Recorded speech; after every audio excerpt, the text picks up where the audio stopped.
And I don't think once you are at the 1 yard line, your primary objective should be cost cutting.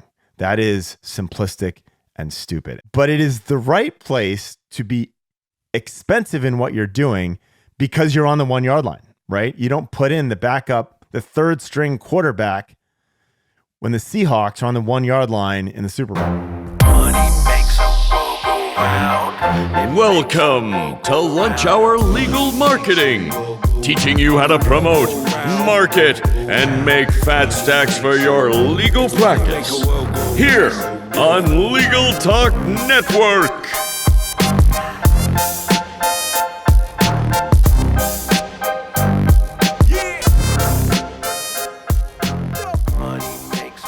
Welcome to Lunch Hour Legal Marketing. I'm Guy from Attorney Sync, and my favorite amendment is the 9th Amendment. And I'm Conrad Somm from Mockingbird, and I have realized that all of my fun facts are primarily built around the glory days of the athlete who once was. And so I made a resolution not to do any more sports fun facts. My fun fact is I was recently accepted to an EMT program. Congratulations. Thank you. What else are we talking about, Guy? Well, this is Lunch Hour Legal Marketing, so in addition to amendments and Conrad's glory days and EMT, we talk about legal marketing. And if you're listening to this, Conrad and I are probably on stage right now ranting about legal marketing at Lunch Hour Legal Marketing Summit in Nashville. Why aren't you there? You're missing out. And our ability to create a fear of missing out response in you to get you to show up to the summit has failed repeatedly. And so now you are full on missing out. You'll have to wait for our next Lunch Hour Legal Summit to be held where, Guy? We don't know yet. We'll share that later. But in addition to Lunch Hour Legal Marketing Summit, what else are we talking about today, Conrad? We have this is going to be a really great session. We are going to, of course, start with the news. We're going to parlay some of that news. Guy, we haven't fucked around with Scorpion for a while. So we're going to mess with Scorpion. That's the segment title is called, let me look at this. We haven't fucked with Scorpion for ages. So we're going to talk about a new Scorpion report out about AI, and we will make fun of their questions that they have told you to ask your agency about AI. And then this is going to be really, really fascinating.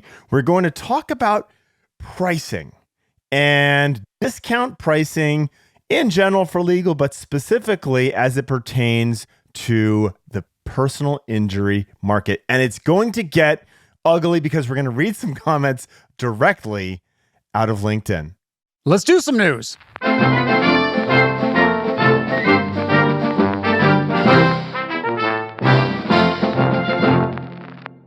As reported by Barry Schwartz at Search Engine Roundtable, Google says that Reddit gets no special preference in Google search rankings.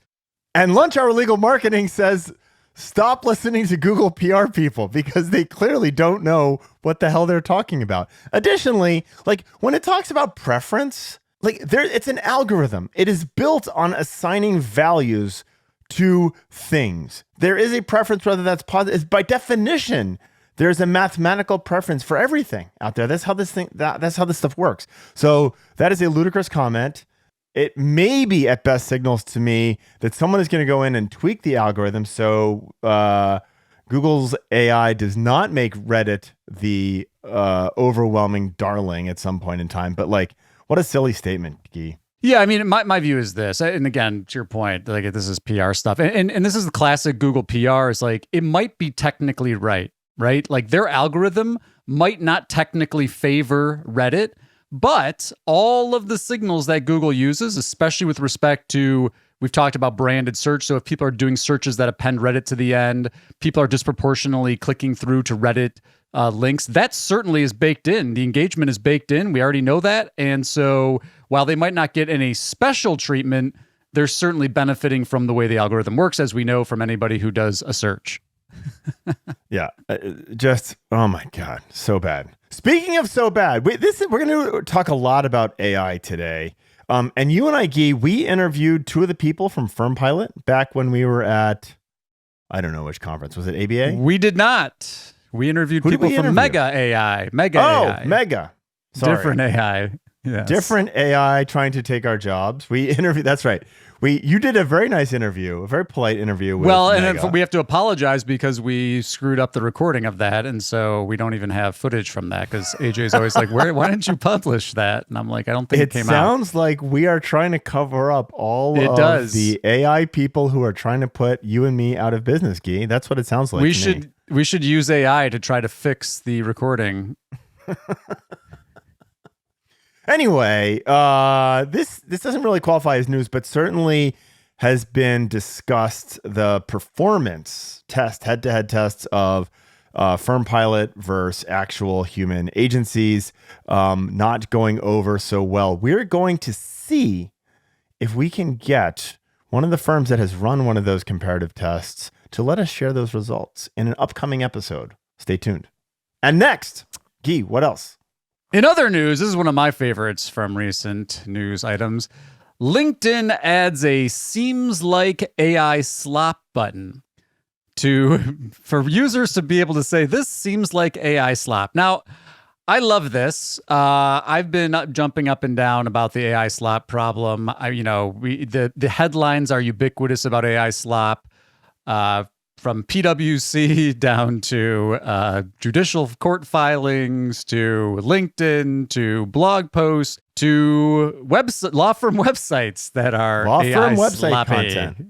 Yep. It's all AI slop, folks. Everybody just like wants to delegate everything to AI, and it's sloppy. And again, on LinkedIn, it's particularly egregious. I think there was some research that was done that was like 40% of all content on LinkedIn is AI slop. So LinkedIn adds an AI slop button. And then the question is, well, what do they do when you mark it as AI slop? Because, and this is to me the fundamental issue.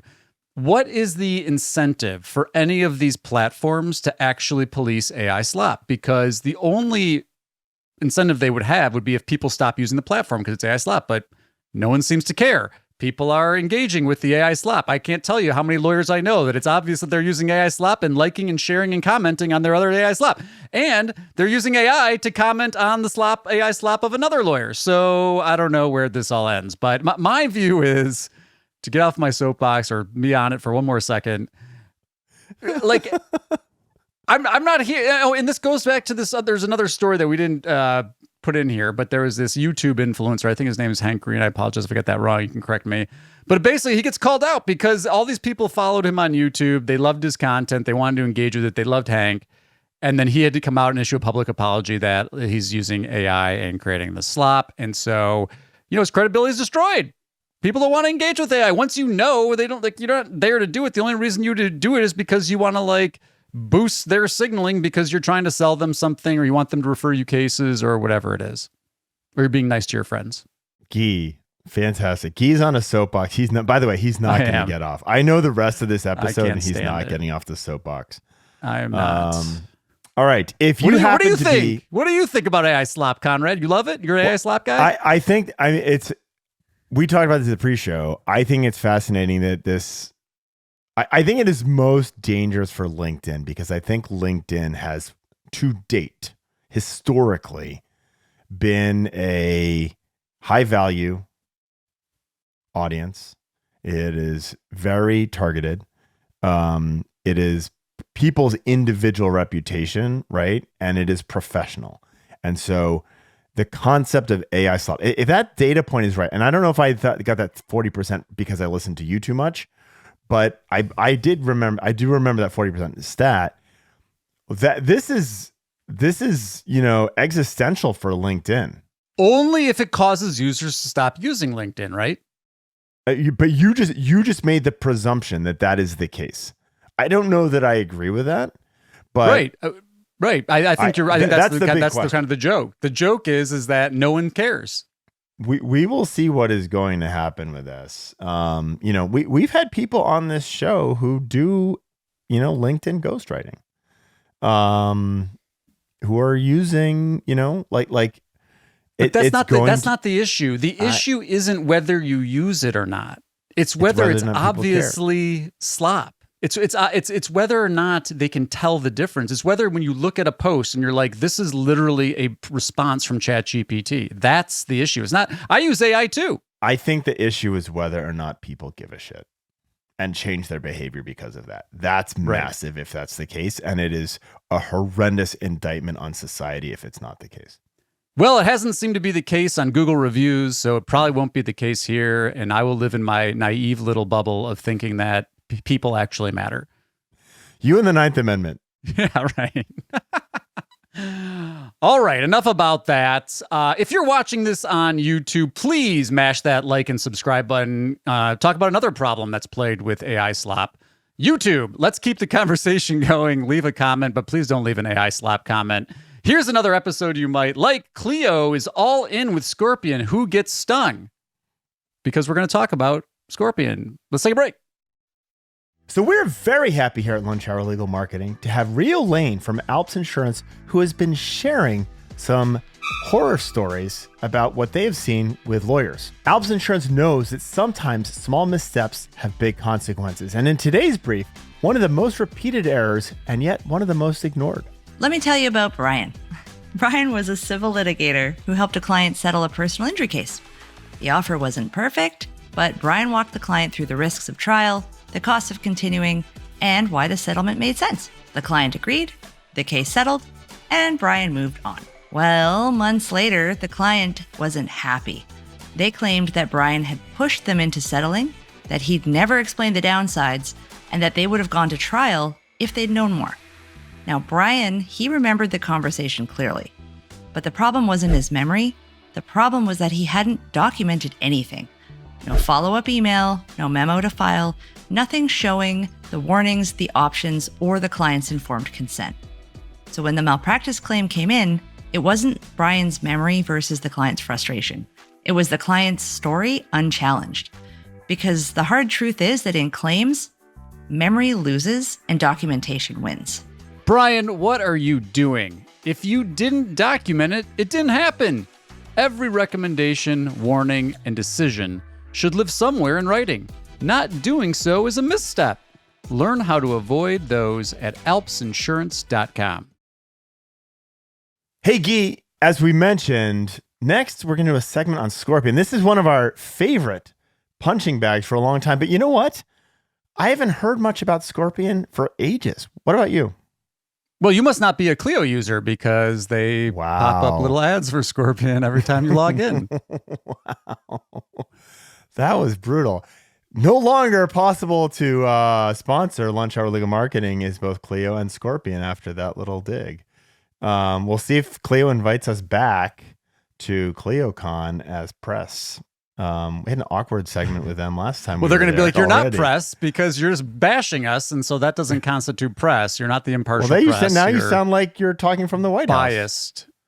Wow. Ouch. Ouch. That one hurt. Okay. So we were just talking about AI Slop. We're just talking about Scorpion. Amazingly, Scorpion has just come out with a report, a 12-page report on AI for the law firm.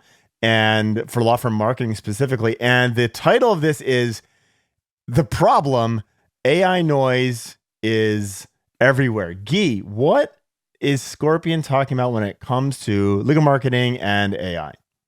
Oh, well, technically that's not the title. And we should make sure we have the show notes with the link. It's how to title. Evaluate AI for law firm marketing, which I think that's to the really... next... All right. Well, hold on. That's not the title of it. I'm doing whatever you want. But the title of the guide is Not All AI is Created Equal.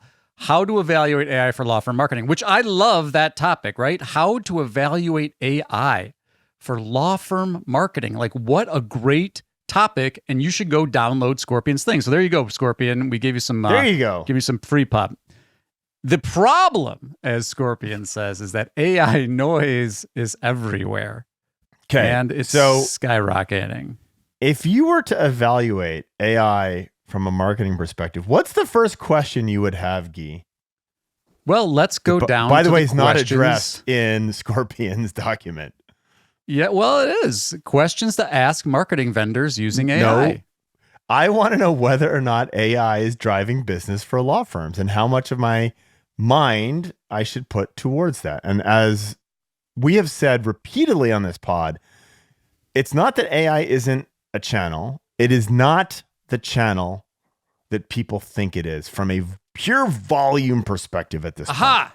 But you are talking about a very specific thing. That is the guide is about AI, marketing vendors using AI, not necessarily AI as a channel for business development. Okay, totally fair. Totally fair.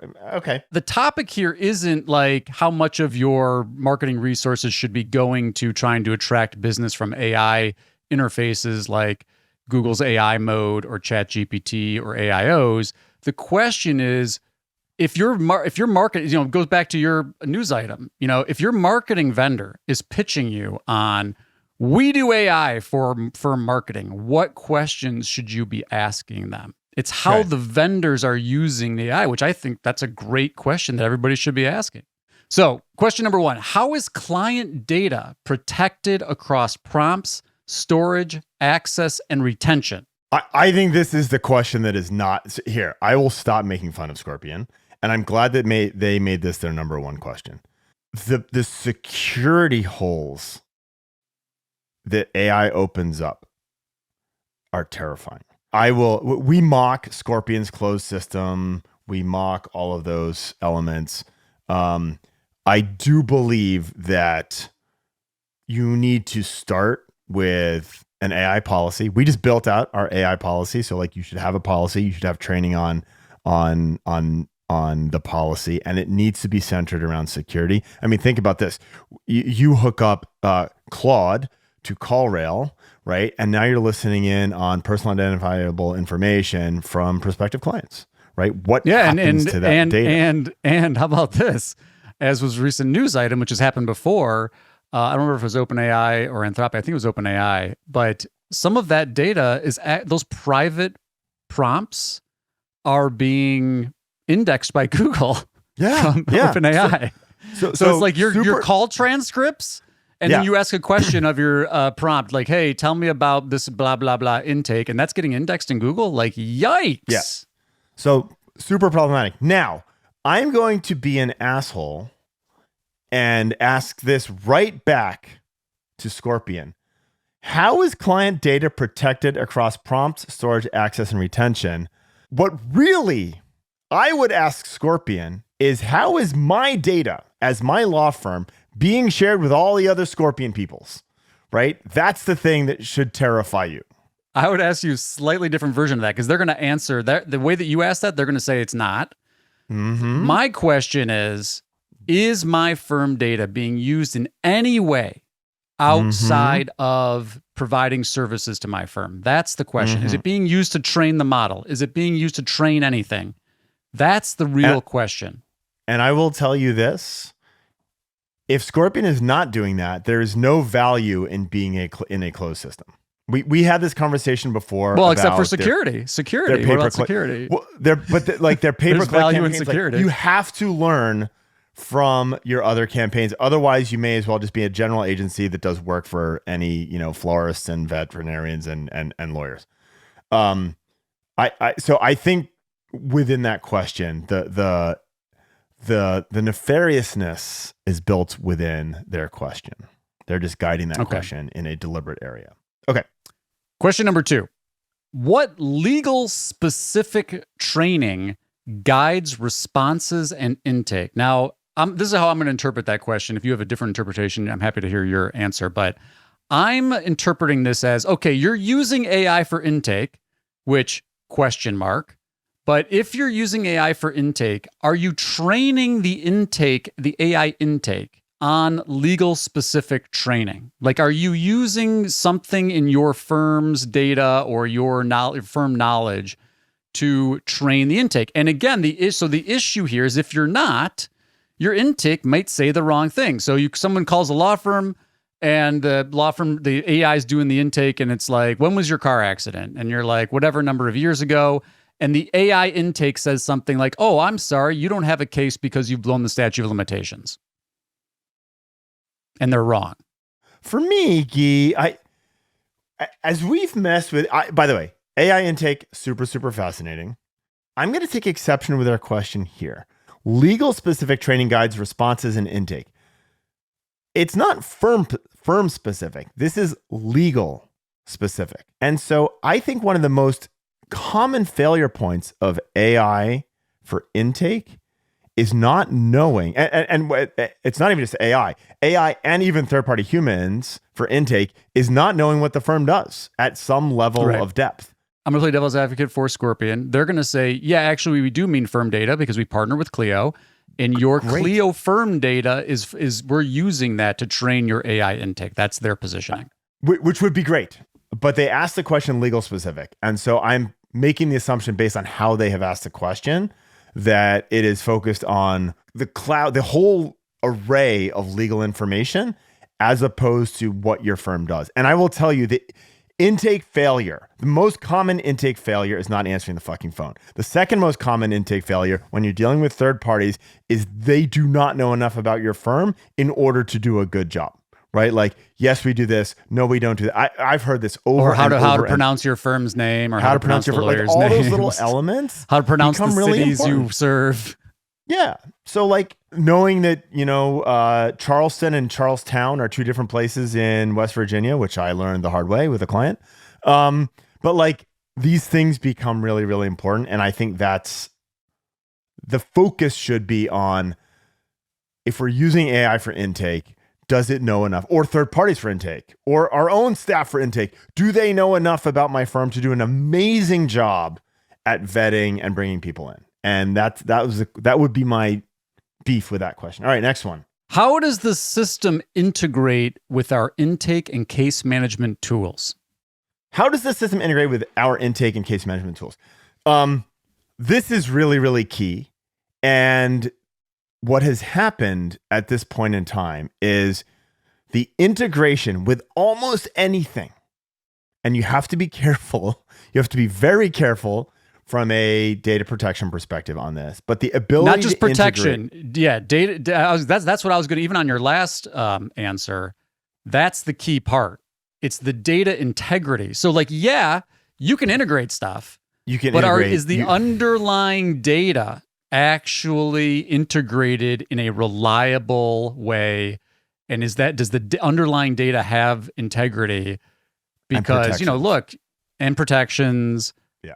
And this is one of the other issues is this.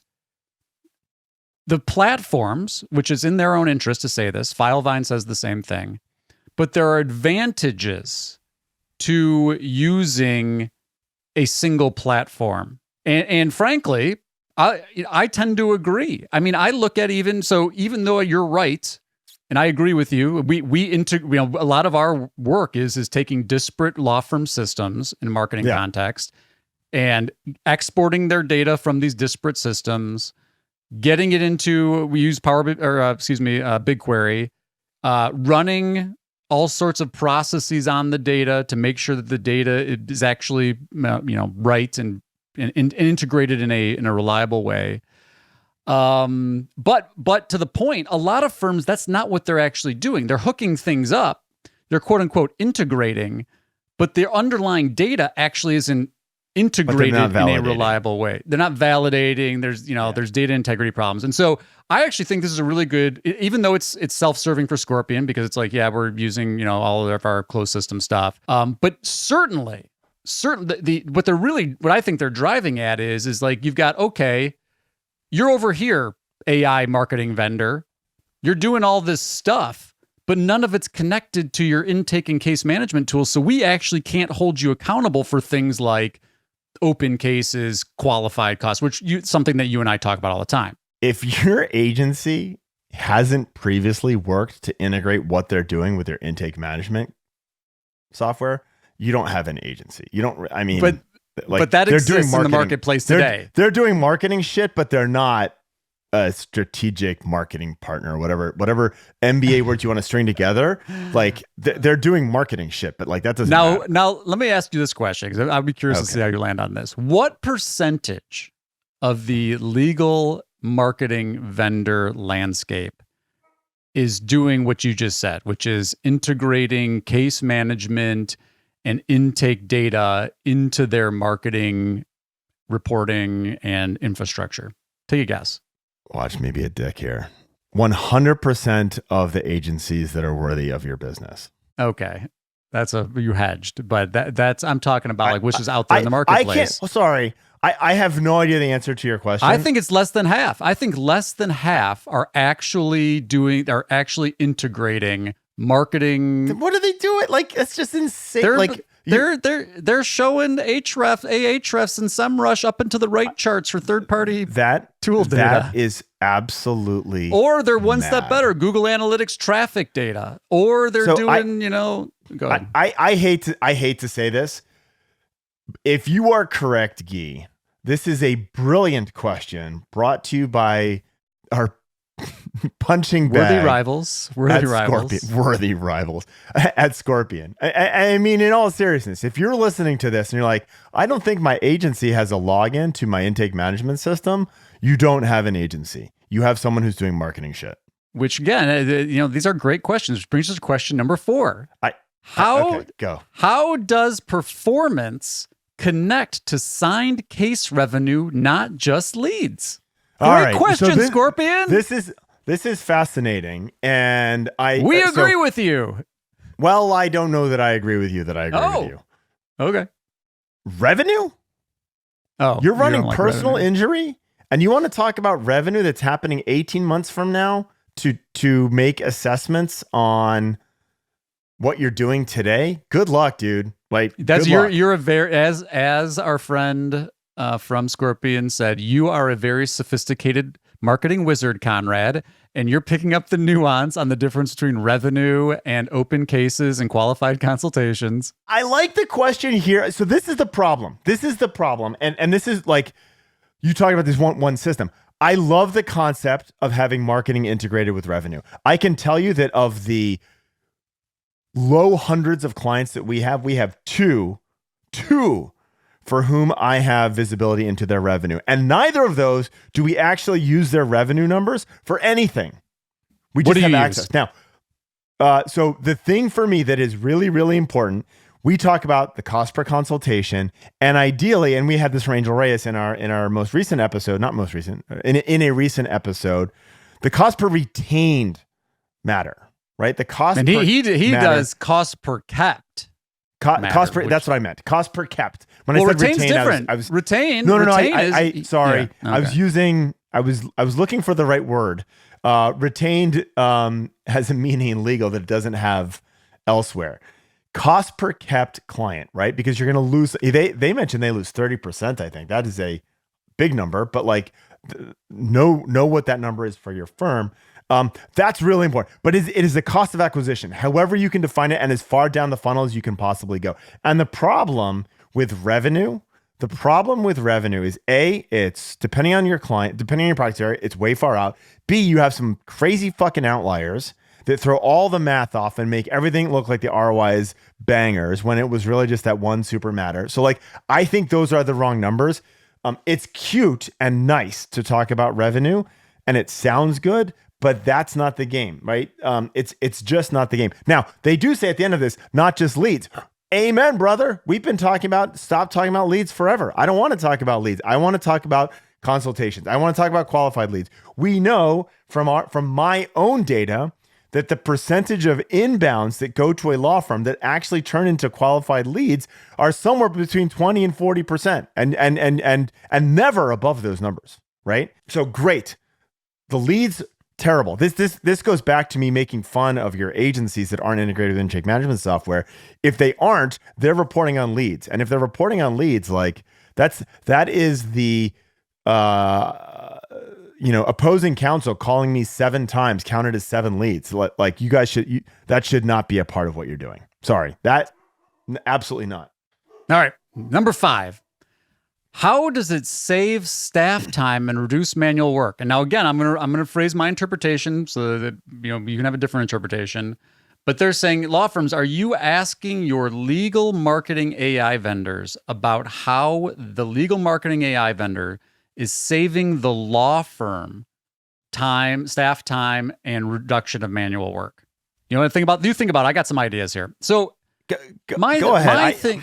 I'm not sure that this is a great question because am I hiring my marketing vendor to reduce my manual work? So then I started thinking about it like an intake, right? And you're like, okay, AI intake reduces. And then I'm going to, my brilliant friend Conrad Sam would say, is this the place to cut costs and have efficiency? Right. Is this the place that we're trying to save time? We're trying to save time on client experience? It's to save. So this is the right way to think about this, especially when you're talking about AI in a marketing context, when the vast majority of your money and time spent in the marketing context is not spent on AI. It is the difficulty of getting someone to the 1 yard line. And I don't think once you are at the 1 yard line, your primary objective should be cost cutting. That is simplistic and stupid. And I will use Ted DeBettencourt, one of our sponsors, ding, ding, ding. He says that chat done by humans does better than chat done by AI. And he will A/B test that ad nauseum. And it's more expensive. His thing is not a cost-cutting thing, but it is the right place to be expensive in what you're doing because you're on the 1 yard line, right? You don't put in the backup, the third string quarterback when the Seahawks are on the 1 yard line in the Super Bowl. With you. It's an interest. I haven't, to be frank with you, I haven't spent enough time thinking about this question, but there's something inside of me that strikes me as like, this isn't really, you're not hiring your marketing vendor to save staff time and reduce manual work. And it makes me think of the firms that I know that are pumping out AI slop for this very reason. They're like, FirmPilot. Hey, you said that.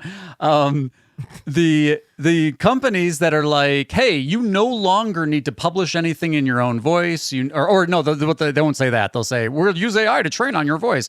But the companies that are like, you're going to save time and reduce manual work in publishing, in social networking, in video content, in blah, blah, blah, in websites and all this stuff. I'm like, yeah, yes, we use AI too, but is my focus on saving time?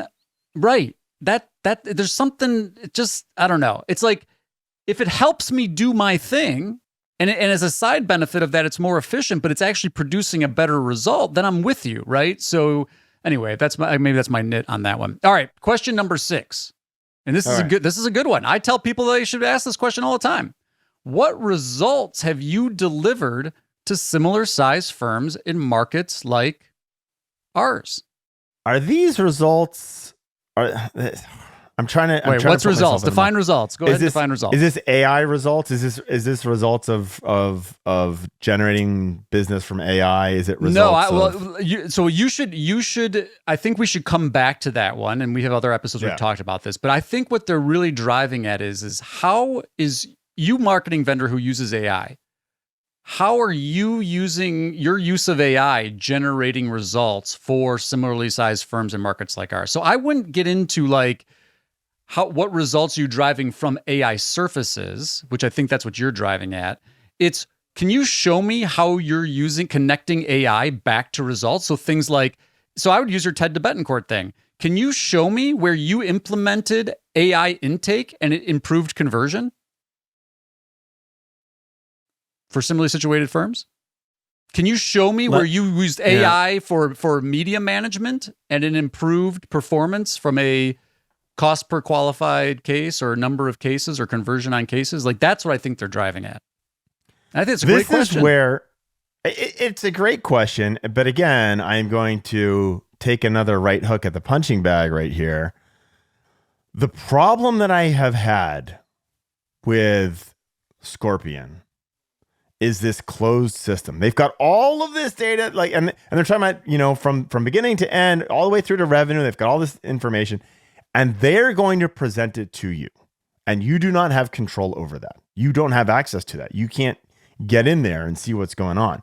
And I can tell you, having looked at the prevalence of Google Business Profile, local search, whatever you want to call it, as the last touch attribution for the vast majority of inbounds for across my client list. As a agency that wants to prove and get credit for having done all of this work, I want to capture all of that. Now, we know that a lot of that is brand work. We know that a lot of the work that comes in as Google Business Profile is actually generated by other stuff that you're doing. And Google Business Profile is just the lead capture. It is not the demand generation. I am dubious of running a test with a different vendor who I can't see the internals of what their reporting is. And I asked the question, why would I hide that? Why would I want to work with a vendor who hides that? And so that I feel like, let me give a different example. I feel like if I went up head to head with a Scorpion pitch, we would look like we're doing a worse job, but it would be because we're not taking credit where we don't deserve the credit. And that is my biggest problem with this question. Well, we've beaten up on this topic enough. We've given some free pub to Scorpion. Go check out how to evaluate AF for law firm marketing yourself. But I thought there were some actually valid questions in there. And with that, let's take a break. All right, everybody. Most of you know that our best episodes always involve answering questions from listeners. And now through Riverside, which is the platform that we use to record the podcast, we have this awesome functionality. Check out the show notes, hit the link, record, and send a question to me and Guy. We will probably answer it, unless it's from Scorpion. So really interesting happening is going on LinkedIn. This is brought to my attention by Ryan McKean of Best Era. There is a lawyer in Indiana, Matthew Kavanaugh, who is positioning himself as the 20% fee lawyer. And the I thought you were just going to say 20%. Like, is that the top 20% or the bottom 20%? No, the positioning, the pitch goes like this. Plaintiffs' personal injury lawyers are greedy. They're taking 33% of the recovery in personal injury. I'm coming in and I'm doing it for 20%. So I'm undercutting every other personal injury law firm by 13%. This is not the first time that we've seen 20% lawyer. And in fact, I've noticed some firms will do it on a selective basis where they'll say certain cases we might do a fee reduction and they'll advertise that. But this Matthew Kavanaugh is all in on the 20% lawyer. And Conrad, do you think this is good positioning, competing on price in the personal injury space? I think this is a absolutely stupid thing to do. Okay. For two reasons. Why is that? Two reasons. Number one, per Near Media, nobody knows. That's not true. 47% of people do not know the personal injury lawyers that bill on price. Okay, period. So like you're making your positioning about something that people are even unaware of. Furthermore, of those that understand that it's contingency fee because they've heard no fee or we don't, you don't win, we only pay us until we win. Nobody knows what the number is. Nobody knows. Like Joe consumer has no clue that it's 33% or 30% or 40% in some cases or 20. Nobody knows. So you are doubling down on something that no one knows about. And if they do know about, they have no level of specificity around that understanding. That's point number one. Point number two, this is a David Beckwith thing, but it's also an everyone who's ever bought something that's important thing, especially in service marketing. We equate price with quality, right? Because you're looking at those third-party signals to understand whether or not this thing is good, because you don't know if it's good. Nobody wants the discount brain surgeon. Nobody wants the discount parachute. Nobody wants the discount scuba diving instructor, right? When you're making very important decisions, you want quality, and we use price as however fallacious and stupid that may be, but this is a fact. We use price as a fallacious guide towards quality. And so what Matt Kavanaugh is doing as well as disenfranchising himself among all of the other lawyers in the industry, which I care less about. But the comments on LinkedIn are kind of funny. He's doing a positioning that no one knows about, and is a contraindicator to quality. There's a reason that there's not, it doesn't work. So those are some excellent points that you brought up there, Conrad. I think this is kind of how I think about this. The first one is the positioning around all of my competitors are greedy personal injury lawyers. Gosh, I hope you never expect to get a referral from anybody. So you pretty much killed all of your referral network. I hope that wasn't part of your business plan. Number two, and this goes to your point, which I think is really valid, and I think this is the question, and this is kind of the bet that he's making. I think most PI firms, as is demonstrated by many of the comments on his thread on LinkedIn, and a lot of other PI lawyers jumping in and piling on, and we'll make sure people have a link in the show notes, is that you can't effectively grow a law practice and deliver a high level of service and expertise and getting a great result for a client if your firm takes 20%. And his response to that was that people told the Wright brothers that they would never fly a plane. And so, Ryan McKean had a comment about like, hey, maybe if you've cracked the code and you're actually able to grow your firm at scale and deliver remarkable experiences and get great results for clients at 20%, even then, it's still not a great look for you to be, calling every other plaintiff personal injury lawyer greedy. But there's a big assumption. This is my thing, because I worked at a PI practice, even though it was a million years ago, and we go to the conferences, and I've seen the law firms say, we used to carry 100 cases, now we're carrying 800 cases, 1,000 cases because of AI and case managers and outsourced legal services, and case management overseas and all this kind of stuff. So they're bringing the cost of service delivery down. And obviously this guy's doing that because it's obvious that his website was built by Claude. He's obviously, and in fact, he puts it on his website that he, through AI, he's able to offer these lower rates. Now, I think, and so in the legal, the question is in the legal services consumer's mind, which I think you well articulated, is that they have no idea. They barely know how lawyers get paid. My thing is, and I think this is the open question for me, and I don't think this would be my first salvo as of recommendations and guidance on pricing PI, but if you go out there and start educating your community, right? You got billboards up that say, what do you want to pay? 20% or 30%? Will people shop on price? And to your point, which I tend to agree, and I think this would actually be a great question for a future Near Media round of research. So Near Media, since I know you guys listen to these podcasts, but we'll make sure to ping you about this. I would love to get some consumer survey results on, would you shop on price? Would you shop for your lawyer on price? And again, you and I would never shop on price. I would never shop on price for scuba diving and all the examples that you gave. But I got to tell you, I'm not so sure that there aren't people who would think about that. And, and again, he puts on his website, you get a settlement for X.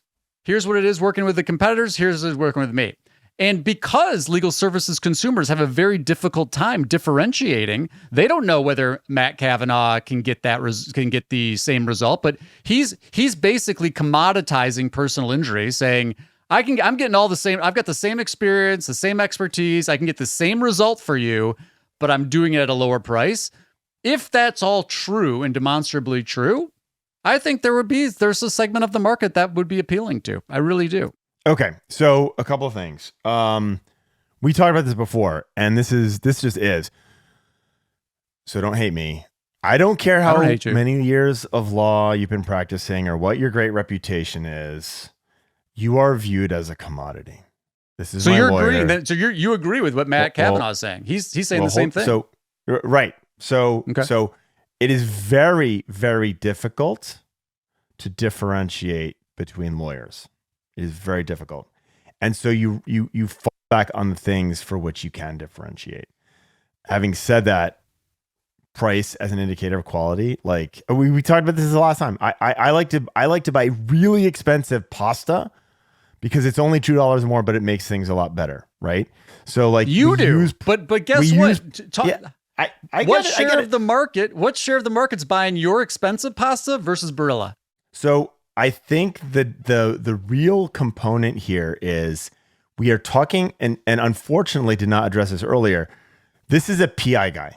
And so I think it is different for personal injury, namely because many people don't know what the cost is or how it works. There is a wide spectrum of ability to deliver quality based on that price. And McKean, talks about this really well. If you can actually deliver great results at that 20%, game on, do it all day long. But the reality is we know that is not the case. There are, and so I'm going to move out of personal injury.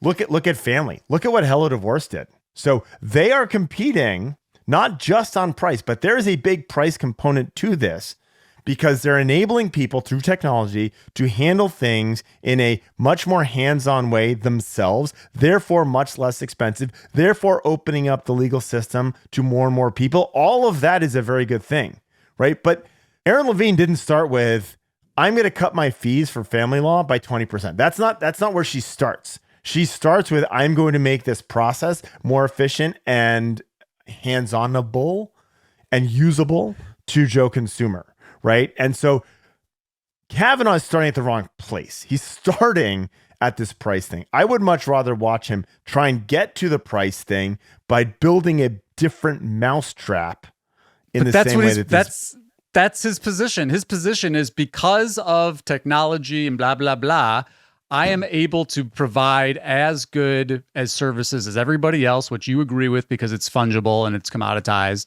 And I can do it at 20%. And the only reason that these guys are doing 33% is because that's just been the way that it is. And they're greedy. And I think that's going to resonate with some folks. But again, built into that, being the more, inside baseball, I'm very skeptical that he actually can. And so my response was this. I believe if he cherry picks cases and he's very selective about cases and he finds ones that are, there's not a lot of complexity to them, that, you don't need experts and all this kind of stuff, you might be able to actually do this and do this profitably. I think you're going to have a really hard time growing your business based on that. I think you're going to have a really hard time because you're basically going to be ostracized from the community. No one's going to refer a case to you. And then to your point, I do think there's a segment of the market that's going to be like, yeah, I'm not looking for the budget lawyer for this, because and this is the interesting dynamic. Consumers don't know what good outcomes are. They don't know about contingency fees. They don't know about no fee if we can win. They certainly don't know about the 33%. However, they do know that there is an association between price and quality. And so the question will be is, does that resonate with a legal services consumer marketplace when there is so much unknown? Is selling on price in PI going to attract people? Very interesting. Now, one more note on this from his website. He reports 550 plus files closed in 9 years. I did the math on that. About 61 files per year. Yeah. Okay. He has one Google review from Gail Kavanaugh 6 days ago. Thank you for embracing the asshole mantle. I've been carrying the asshole part for the podcast for the last 40 minutes. That's just objective. Just objective. Dude. Oh, man. And with that, dear listener, we are out of time for this episode of Lunch Hour Legal Marketing. We hope that if you're at the summit and listening to this, we hope you're enjoying it. Please do let us know how we can maximize value for you. If you have no idea who we are and what we are about or what Lunch Hour Legal Marketing is, But you thought this was fun, go subscribe to Lunch Hour Legal Marketing in all of the places that you would subscribe. We're on Spotify. We're on Apple Podcasts. We're on YouTube. We're on LinkedIn. We're on Facebook. And it's us, not AI Slop. Until next time, Conrad and Guy saying farewell. Money makes a world go round. Money makes a world go round. Yeah, money make a world go round. Yeah, money make a world go round.